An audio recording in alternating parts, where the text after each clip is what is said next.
was actually going home early because I'd been working overtime earlier the week. But when I was on my way home, I got a phone call from my mother, and she was asking me, "Are you all right?" And I was, "Why shouldn't I be? I mean, it's kind of." And she said, "Have you seen the news? Have you watched news?" And I hadn't. But I checked my iPhone and I saw that there were this bombing in Oslo. It was pretty close to where I was, so it's kind of strange that I didn't hear it. Everybody else that I talked to afterwards, they heard it, but it passed me.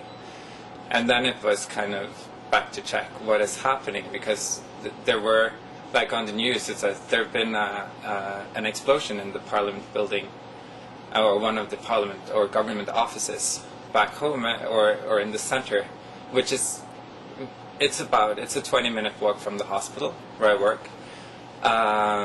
But there weren't any news on what actually happened. I called in the hospital and I asked them what is happening, and they said it's kind of, we need everybody to be kind of ready to come in.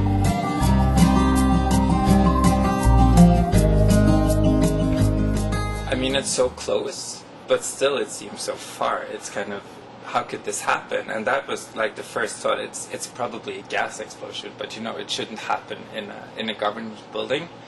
But when it was actually, when you could see the news that, like, with glass windows cracking everywhere, and this is Oslo. This is half an hour away. It's a half an hour walk from my flat. And when it came out that it was a Norwegian who did this on his own, it was even harder to understand that how can someone do that?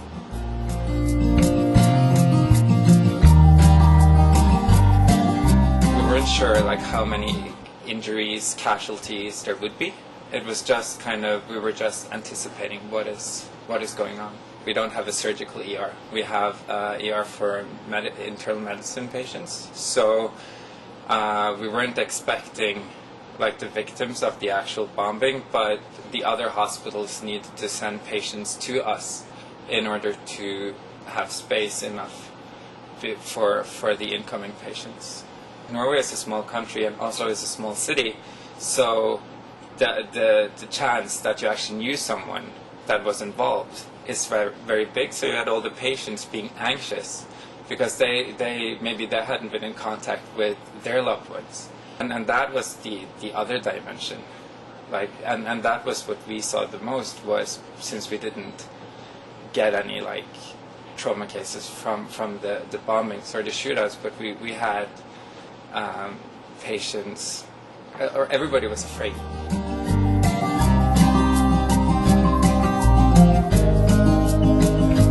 I think when there is a sense of chaos, you look for something that you can hold on to, something that you know. Your role is something it's like within your comfort zone, and staying in that role, because then you could fully focus on others and not yourself, it was comforting in a way.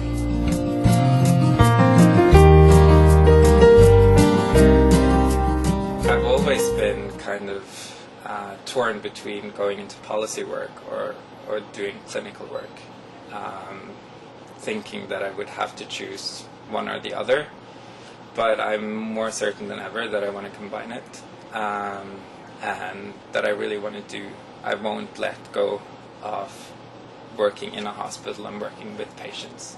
Still, you see the need of policy and planning, that how important it is. Like you say, kind of, how could we learn something from this? And seeing that the system for learning isn't exactly the best one in a hospital. So, yeah, I'm more sure than ever that I want to combine the two.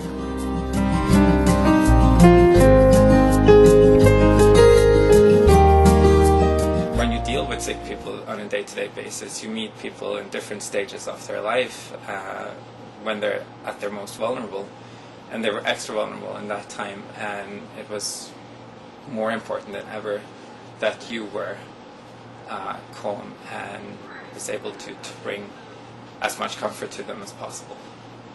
They need to do what they normally do, with an extra emphasis on being human, like the human relation, seeing the patient and comforting them. I think that's the number one thing.